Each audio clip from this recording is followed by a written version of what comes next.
Bone, I know this is a weird time, but you're still pumping out some updates at BamaInsider.com, and boy, I was really excited this morning when I got up and read your piece about this big defensive lineman out of Montgomery Lee High School, Anquin Barnes. And we've done a good job in the last few weeks talking about the top prospects in state for 2021, and we've talked about JaQuincy McKinstry and Dylan Brooks and Deontay Lawson, who's committed to Alabama, and Lee Hunter and Tim Keenan, and it goes on and on. But I got to be honest with you, I don't want to say under the radar, because when I read your story, he's got 16 offers, but Anquin Barnes is 6'5", right around 300 pounds, an unbelievable athlete, a track athlete, and I was asking myself after reading your story, how in the world is this guy not flying on everybody's radar? I mean, he sounds like an outstanding prospect.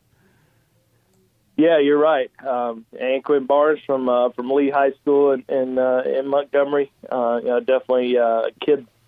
Probably, was going to have his stock just skyrocket this spring, because he had been training, getting ready to go to some camps. I know he was going to the Rivals camp in Atlanta in March, and there was just so many camps that he was going to attend that he was finally going to get seen by different recruiting analysts, talent evaluators, stuff like that. But he just recently picked up an offer from Alabama. Got an offer from Alabama earlier this month, and I think that's when a lot of attention started shifting onto him, and a lot of schools are paying pretty close attention. But he's a big kid, as you mentioned, 6'6", right at around 300 pounds, and that's confirmed. And that's not just some a kid or his high school coach saying that's what his size is. He was confirmed that weight and that size when he went down to Tuscaloosa for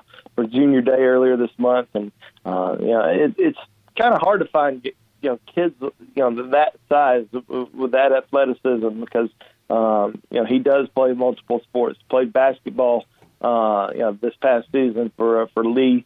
They won the state championship. Sure did.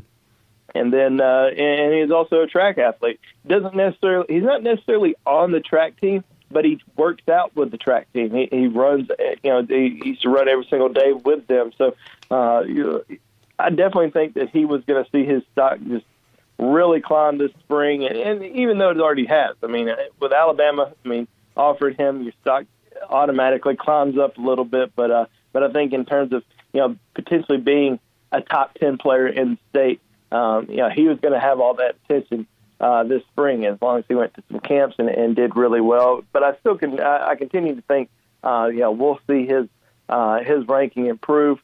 Probably going to end up being a 4-star, but I'm really excited.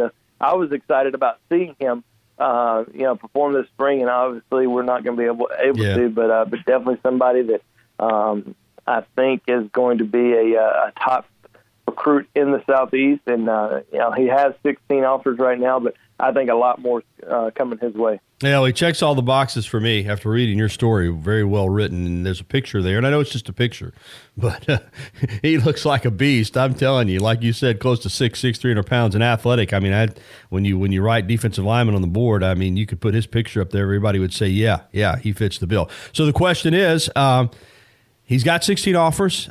Alabama sounds like, according to the story, that's kind of his dream offer. Of course, Henry Ruggs played at Lee. Auburn was the first to offer, I think. And, but where's Alabama stand? And, if Alabama pushes, it sounds like the Tide would be hard to beat here. Yeah, I think they will be. He's definitely a guy who grew up liking Alabama. Auburn was the first in-state school to offer him, and he really likes him. He actually got his first offer after his, I think it was a sophomore, and he got an offer from Toledo. That was his first one, and then Tennessee, Florida, Georgia, a lot of big schools came in, and Auburn exactly. I think they offered him exactly around maybe June 15th of last year, and then it kind of slowed down. And then Alabama offered him earlier this month. I believe it was March 1st when they offered him. So, as of right now, I think Alabama's in pretty good position, but he's taken a couple visits to Tuscaloosa. He was going to take some visits this spring. He was going to go over to Georgia for an unofficial visit. And he wants to take a few more trips, and he doesn't know when those trips are going to happen. So we're just going to have to kind of wait. But as of right now, if I were to make a prediction, I would say Alabama for him at this time. And a lot will depend on, if they continue to push for him, which I believe they will. I don't see that changing at all. I think he's one of their top in-state players. All right, folks, I would encourage you to go to BamaInsider.com and read Bone's article, Alabama in-state DL target becoming a hot commodity. It's very, very well done. I want to ask you about a couple of local kids here in Tuscaloosa, and I know their name has come up before, but I don't think we've gone in depth on them. American Christian Academy has two really, really good 2021 prospects in defensive back Kamari Lassiter and running back Cam Jeffrey. Both these kids are versatile athletes. They're local. They're drawing SEC attention. Let's start with Lassiter. How do you like him as a player, and do you think that Alabama has interest? Yeah, I definitely believe Alabama has interest. He attended Alabama's camp last summer. Picked up an offer from them. I still believe that probably needs to continue to have a good spring, continue to have probably a good showing at camp this summer. But he's got really good size. He's about 6 feet tall. About 165 pounds. Had a great junior season. I think he had, was kind of a star on both sides of the ball. I think he had, close to about 950 yards receiving, 15 touchdowns on offense, and then, had another, 4 interceptions on defense. So, really good defensive and offensive player. But I don't think he ends up playing offense in college. I think he's strictly a defensive guy. I think that's pretty much what all schools are recruiting him to play. Kind of the same with Cam Jeffrey. Definitely another very talented athlete.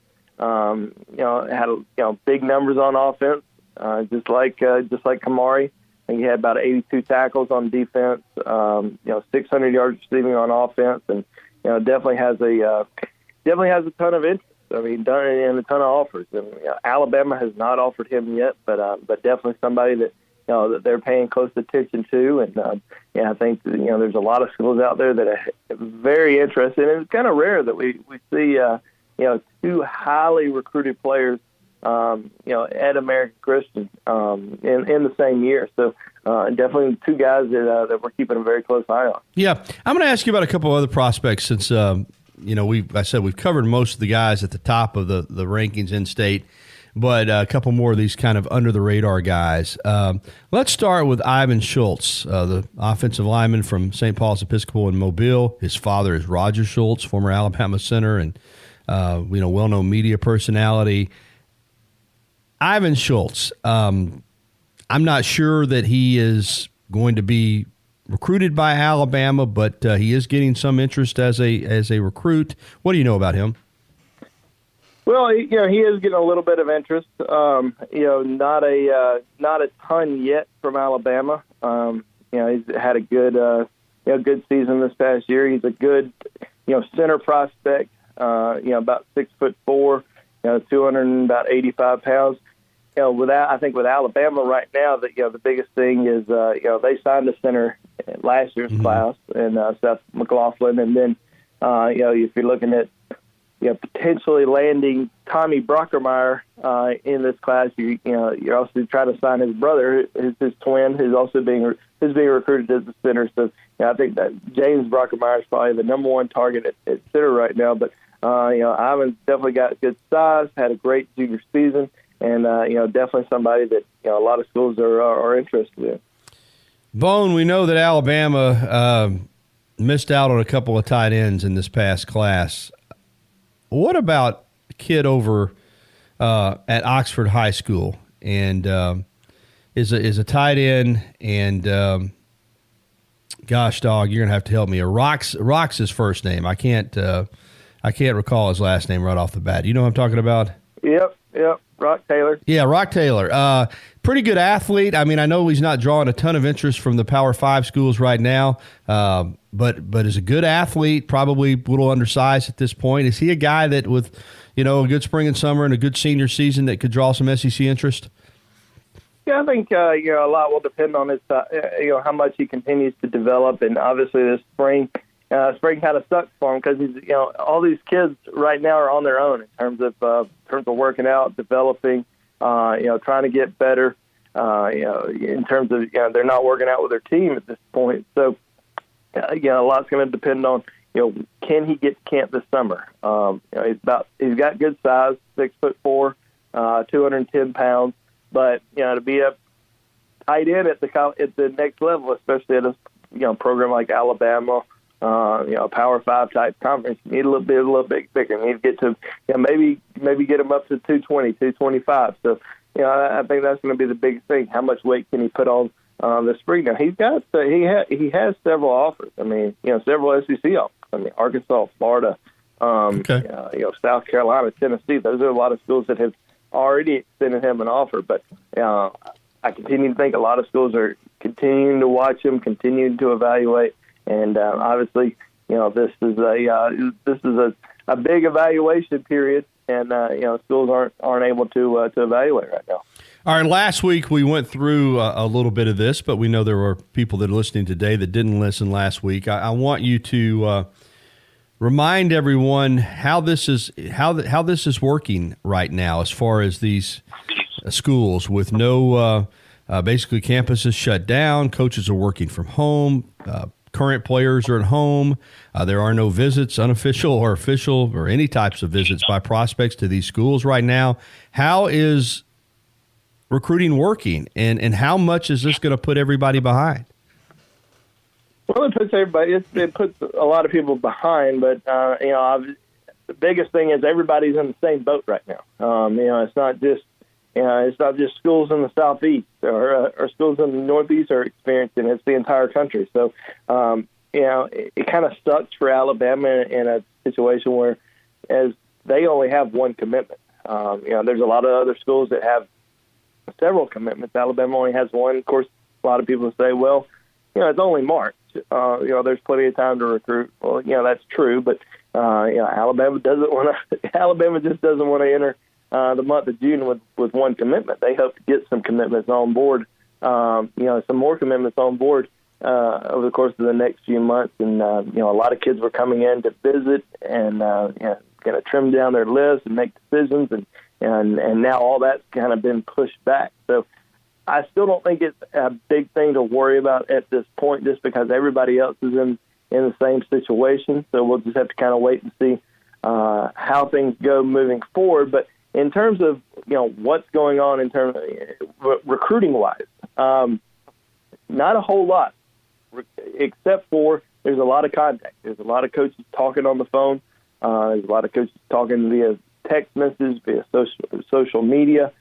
All that stuff's still going on. It's just, recruits are not visiting campuses right now, but they are continuing to talk to college coaches. I talked to the Brockermeyer twins last week, and they said they talked to coaches just about every other day. They had a conversation with Nick Saban on the phone. So Coach Saban's going out there. He's calling, talking, or at least getting on the phone with Alabama's top-tier targets right now, speaking to them. And, that's really what's going on right now as far as recruiting. Just a lot of conversations, and that's really all you can do at this point. Indeed it is, and we referenced this last week as well, but, Rivals puts on camps that are very important for these prospects. Other recruiting services do too. Those are certainly potentially going to be impacted. You mentioned the evaluation of coaches that host their own camps, obviously prospect camps that are now in jeopardy. I mean, clearly, you mentioned we talked about some of these guys a little bit under the radar that are counting on the camp circuit to give them a push. If we don't have these camps, how tough is it going to be for these coaches to evaluate some of these prospects? Yeah, I mean, you're absolutely right. Alabama has their prospect camps during the summer, where it's not just prospect camps. You have 1,000 kids on campus working out 9th through 12th grade. Kids that pay to come to camp and participate. That's probably in jeopardy something like that happening this summer. So it's going to be very interesting to kind of see what Alabama ends up doing in that regard, and not just Alabama, the entire country, and what's allowed, what's not allowed.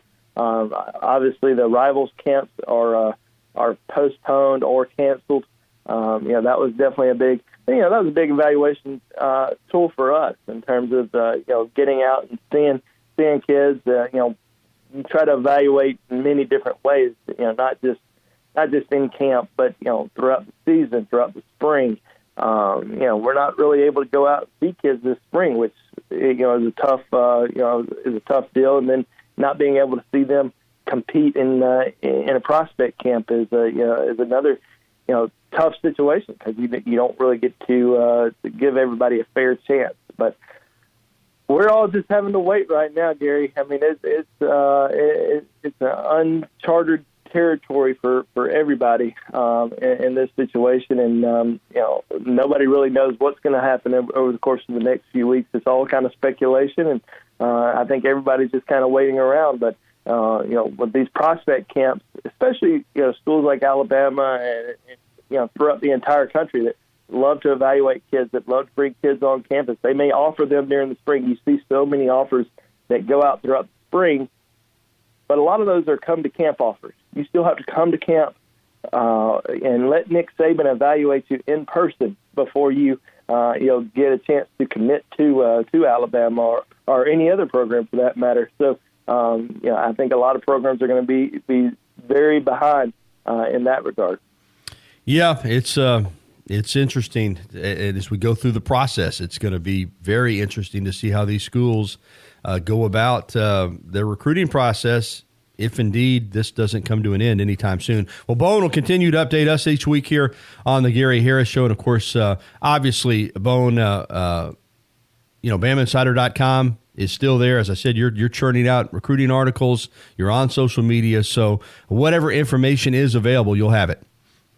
Yeah, absolutely. We're doing a lot of feature pieces on top recruits, top-tier targets for Alabama in this 2021 class. We're updating the 2022 guys, or 2020 guys who have not yet arrived on campus, and I've also started a series on our BamaInsider.com YouTube channel, kind of looking back at the top 5 stars, 4 stars signed by Alabama over the course of the last 13 years, and we're having a lot of fun doing that as well. So encourage Alabama fans to go to our Bama Insider YouTube channel and check out. I just did my top 10 5-star offensive players signed by Alabama during the Nick Saban era, and today we'll be putting out the top 10 defensive players of the Saban era who were rated 5 stars in high school.